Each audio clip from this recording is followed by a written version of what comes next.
Hello everyone, welcome to अमको education and this is history series, जिसमें आज हम पढ़ने वाले हैं पल्लव डायनेस्टी के बारे में। पल्लव डायनेस्टी से पहले ऑलरेडी मैं आपको चालुक्य डायनेस्टी के बारे में पढ़ा चुकी हूँ। ये हमारा सेकंड लास्ट टॉपिक होगा एशियन इंडियन हिस्ट्री का। इसके बाद हम एक टॉपिक और कवर करेंगे, उसमें से ज़्यादा क्वेश्चन वैसे नहीं आते हैं, लेकिन फिर भी हम कोई टॉपिक नहीं छोड़ेंगे। और उसके बाद हम स्टार्ट करेंगे मेडिवल इंडियन हिस्ट्री। तो ये सभी के सभी लेक्चर्स आपके लिए बहुत इंपॉर्टेंट होने वाले हैं, चाहे आप किसी भी एग्ज़ाम की तैयारी कर रहे हैं। आपको इनमें से बहुत सारे क्वेश्चन वहाँ देखने के लिए मिलेंगे। तो चलिए स्टार्ट करते हैं पल्लव डायनेस्टी को। पल्लव डायनेस्टी क्या थी? अगर ओरिजिन की बात करें पल्लव डायनेस्टी का, तो कुछ क्लियर नहीं है कि ये जो डायनेस्टी है इसकी जो स्टार्टिंग है वो कहाँ से हुई। ठीक है, लेकिन बहुत सारे अपने बिलीफ हैं कि यहाँ से ओरिजिन है इसका या वहाँ से ओरिजिन है। तो उन ओरिजिन के बारे में मैं आपको थोड़ा सा बता देती हूँ। A branch of the Parthian people, a tribe from Iran. कुछ लोगों का मानना है कि ये पार्थियन पीपल्स थे, है ना। एक ट्राइब है पार्थियन नाम की, जो कि ईरान से बिलोंग करती है। तो वो बोलते हैं कि ईरान से आए थे, ये पार्थियन पीपल थे। कुछ लोग बोलते हैं नहीं, कि ये इंडिजीनियस डायनेस्टी थी जो साउथ में इमर्ज हुई थी। ठीक है ना, तो ये उनका मिक्स है। बहुत सारी जो वहाँ पर ट्राइब्स थी साउथ में, उनका एक मिक्स है। कुछ कहते हैं कि ये नागा ओरिजिन के थे। तो सबसे पहले जो टोंडाई मंडलम है मद्रास के पास, वहाँ से इनका ओरिजिन हुआ। ठीक है, कुछ बोलते हैं कि ये जो चोला प्रिंस थे उनके डिसेंडेंट थे। जो चोला प्रिंस थे और जो नागा प्रिंसेस थी, ठीक है ना, उनका क्या था, ये उनके डिसेंडेंट है, मतलब आगे चल के जो उन्हीं के जनरेशन है वो है। तो इस तरह से अलग अलग मिथ है पल्लव डायनेस्टी को लेके। ठीक है, ये देखिए मैप में देख लेते हैं। यहाँ पर ये पूरा का पूरा जो ये आपका ये रीजन आप देख रहे हैं, ये पूरा क्या है, पल्लव डायनेस्टी। ठीक है, इतना जो पिंक वाला पार्ट है सारा पल्लव डायनेस्टी है। उससे पहले हम पढ़ चुके हैं पूरा ये चालुक्य इधर था हमारा। ठीक है, आगे देखते हैं। तो ये पहला है the Pallava, first Pallava king ruled during the reign of the 4th century AD. तो जो पहले पल्लव किंग थे, उनकी अगर हम बिगनिंग की बात करें कि उनकी जो रूलिंग टाइम था वो कब से स्टार्ट हुआ था, तो वो हुआ था 4th century एडी से स्टार्ट। ठीक है, and by the 7th century AD there were 3 kingdoms in the southern India fighting for supremacy. और 7th century तक हमें वो टाइम देखने के लिए मिलता है जिसमें जो 3 इंपॉर्टेंट जो किंगडम्स हैं वो आपस में फाइट करते रहते हैं वहाँ की सुप्रीमेसी के लिए। क्योंकि जैसे ही आसपास एक साथ अगर 3-4 किंगडम एक साथ इस्टेब्लिश हो जाते थे, तो उनमें जो फिर लड़ाई थी वो इस बात की होती थी कि कौन ज़्यादा सुप्रीम। तो यहाँ पर अब जो सुप्रीम जो किंगडम्स थे, मतलब जो पावरफुल किंगडम्स थे, उनमें एक था चालुक्यास, जिसके बारे में पढ़ चुके हैं, जिसकी कैपिटल बदामी थी। पांड्यास, जिनकी कैपिटल मदुराई थी। और पल्लवास, जिनकी कैपिटल कांचीपुरम थी। तो इन तीनों किंगडम में अब जो एक किंगडम कौन था, पल्लवास भी थे। तो आप सोच सकते हो कितने इंपॉर्टेंट थे ये, जब भी तो ये लड़ने के लिए, मतलब इनके साथ फाइट कर रहे थे, वो भी सुप्रीमेसी के लिए। तो इससे पता चलता है कि ये बिल्कुल इनके बराबर के हो चुके थे।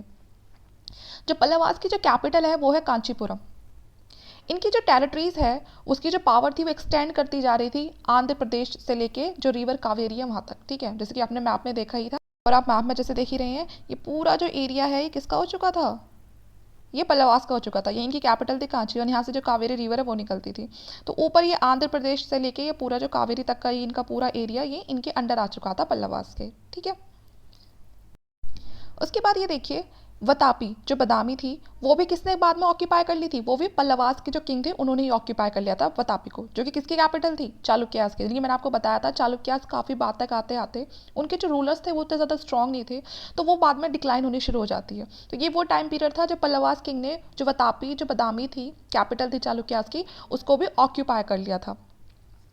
Narasimhan Varman who defeated the Chalukyas. तो देखिए जो नरसिम्हन वर्मन थे, इनके फादर को जो महेंद्र वर्मन थे उनको तो हरा दिया था पुलकेशिन सेकंड ने, लेकिन उनका जो बेटे थे महेंद्र वर्मन के, ठीक है ना, नरसिम्हन वर्मन, इनको नहीं हरा पाए थे। नरसिम्हन वर्मन ने बल्कि किसको मार दिया था, पुलकेशिन सेकंड को मार दिया था, जो चालुक्यास के सबसे इंपॉर्टेंट रूलर थे।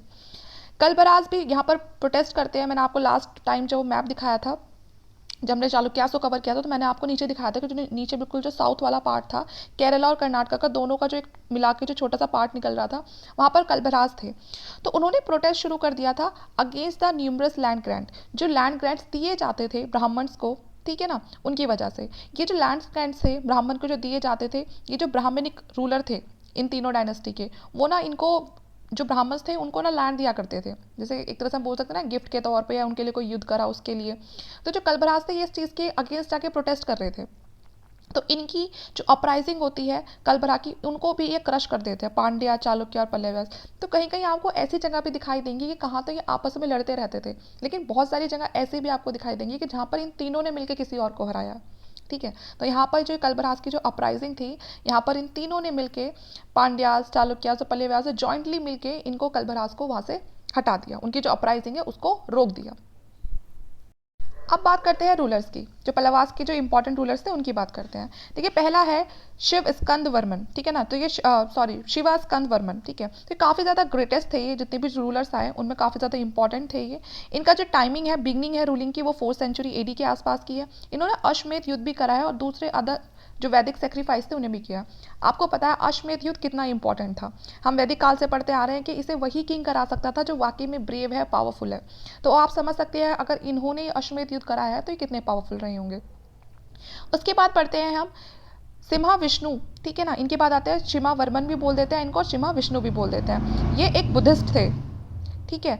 और इनके टाइम में श्रीलंका का जो पूरा जो रीजन है इन्होंने उसको भी इंक्लूड कर लिया था अपने किंगडम में। इन्होंने डिफीट कर दिया था जो तमिल के जो बाकी जो रूलर्स हैं, तमिल के जो बाकी जो रूलर्स थे, इन्होंने उनको भी डिफीट कर दिया था। एक तो बुद्धिस्ट थे ये, ठीक है, श्रीलंका को भी अपने किंगडम में मिला लिया था और तमिल रूलर्स को भी वहाँ से हटा दिया था। तो ये 2 रूलर पड़े। अब आगे देखते हैं कि आगे कौन है। उसके बाद है महेंद्र वर्मन, ठीक है ना, तो महेंद्र वर्मन भी काफ़ी इंपॉर्टेंट थे ये। इनके टाइमिंग की बात करें तो ये है 600 एडी से 630 एडी तक इनका जो टाइम पीरियड है, ठीक है। ये सक्सीड करते हैं सिम्हा विष्णु को, ठीक है, मतलब ये सिम्हा विष्णु के ही बेटे थे महेंद्र वर्मन, ठीक है। He was a poet and composed Vichitra Chitra and Mahavilasa Prahasana, ठीक है ना, तो ये पोइट थे और इन्होंने कंपोज किए थे, ठीक है ना, ये 2 पोएम्स कंपोज की थी। इन्होंने रॉक कट जो टेम्पल आर्किटेक्चर है उसको भी इन्होंने ही इंट्रोड्यूस किया था। देखिए रॉक कट आर्किटेक्चर क्या होता है, कोई भी रॉक है, ठीक है ना, उसको पहले एक डिज़ाइन तैयार किया जाता है कि इस रॉक को काट के इस तरह से कोई शेप देनी है, ठीक है। तो फिर ये आसपास का जो ये पार्ट है इसको हटा दिया करते थे और ये शेप रह जाती थी, मतलब बड़ी बड़ी जो रॉक्स होती है उनको काट के एक बहुत अच्छी टेम्पल वाली शेप दी जाती थी। तो वो सब महेंद्र वर्मन के टाइम पे ही हुआ था। वैसे तो ये जैन थे लेकिन बाद में ये शैविज्म में कन्वर्ट हो गए थे, ये शिव भगवान को मानते थे, ठीक है। इनकी भी बहुत सारी राइवलरी चलती रहती है, बहुत सारी बैटल होती है पुलकेशिन सेकंड के साथ और चालुक्य डायनेस्टी के जो थे, ठीक है, जिनके बारे में मैंने आपको बताया अभी कि जो महेंद्र वर्मन है इनकी ही जो बहुत सारी बैटल होती है पुलकेशिन सेकंड के साथ, जिसमें जो पुलकेशिन सेकंड होते हैं वो इनको हरा देते हैं, इनको डिफीट कर देते हैं। लेकिन बाद में महेंद्र वर्मन के ही बेटे होते हैं नरसिम्हन वर्मन, ठीक है ना, जो आते हैं और पुलकेशिन सेकंड को मार गिराते हैं, ठीक है। अब आगे पढ़ते हैं इनके बारे में। और अब देखिए जो महेंद्र वर्मन थे उनकी डेथ हो जाती है। ऐसा नहीं था कि वो पावरफुल रूलर नहीं थे, बहुत ही एफिशिएंट और एबल रूलर थे, लेकिन पुलकेशिन सेकंड उनको मार देते हैं। अब आते हैं उन्हीं के बेटे महेंद्र वर्मन के नरसिम्हा वर्मन, ठीक है। इनके टाइम पीरियड की बात करें 630 से 668 एडी का इनका टाइम पीरियड था। ये सन और सक्सेसर थे महेंद्र वर्मन के, जैसे कि मैंने आपको बता ही दिया। ये एक बहुत ही ग्रेटेस्ट पल्लवास रूलर के तौर पे कंसिडर किए जाते हैं। इनको नरसिम्हन वर्मन के साथ साथ महामल्ला या मामल्ला भी बोला जाता है। तो क्वेश्चन काफ़ी बार आता है कि महामल्ला किसको कहा गया है, तो वो नरसिम्हन वर्मन को ही कहा गया है। ये पुलकेशिन सेकंड को डिफीट करते हैं और उनको किल कर देते हैं इन 642 एडी, ठीक है।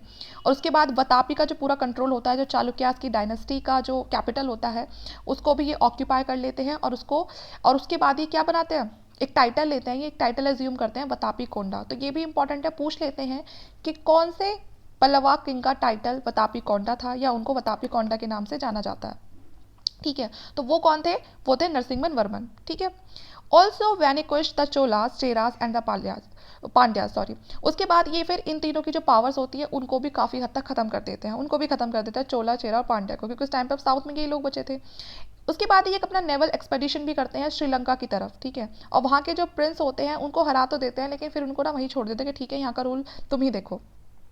ये एक सिटी भी फाउंड करते हैं, ठीक है, अपने नाम पे ही। मैंने आपको बताया कि ना इनको महामल्ला भी बोलते थे, तो ये महामल्लापुरम, जिसे हम महाबलीपुरम भी बोलते हैं, जो इन्हीं के नाम पे उस सिटी का नाम पड़ा था, ठीक है।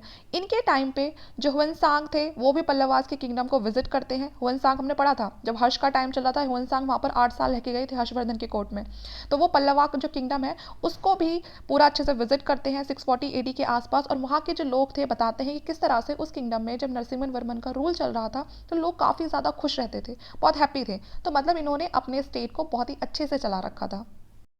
इनके टाइम पे एग्रीकल्चर के जो था बहुत अच्छा चल रहा था, ठीक है ना।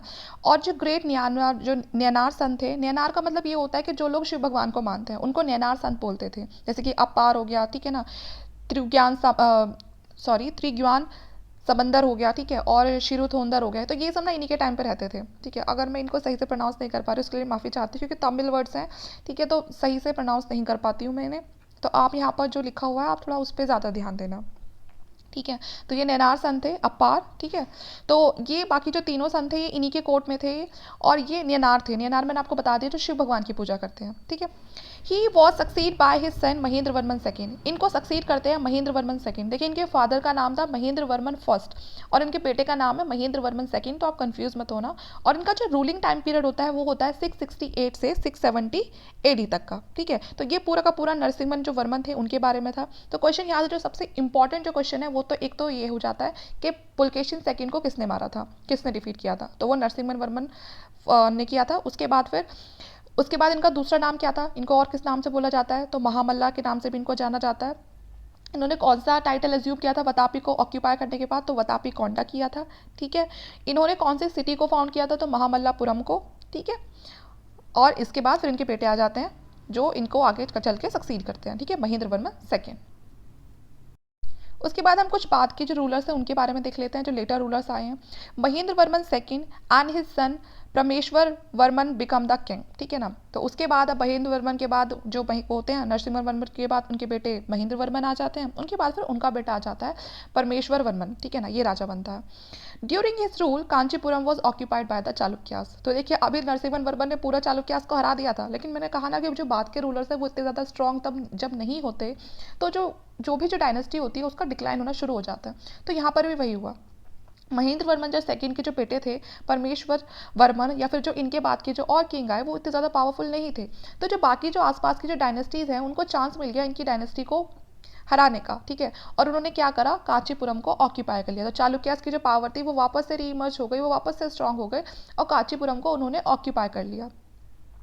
निरपतुंगा was a important king who defeated a Pandya king, ठीक है ना। एक निरपतुंगा किंग थे, इन्होंने पांड्यास किंग को हरा दिया, ठीक है। तो ये काफ़ी इसलिए इंपॉर्टेंट हो जाते हैं कि पूछा जाए कि पांड्यास किंग को किसने हराया, पल्लवास के कौन से किंग थे जिन्होंने पांड्या किंग को हराया, तो वो यही थे, ठीक है। There were a few other rulers, कुछ और इंपॉर्टेंट रूलर आते हैं, लेकिन वो इतने ज़्यादा हम कह सकते हैं एफिशिएंट या एबल नहीं होते हैं कि डायनेस्टी को एक अच्छे मुकाम पर लेकर जाए।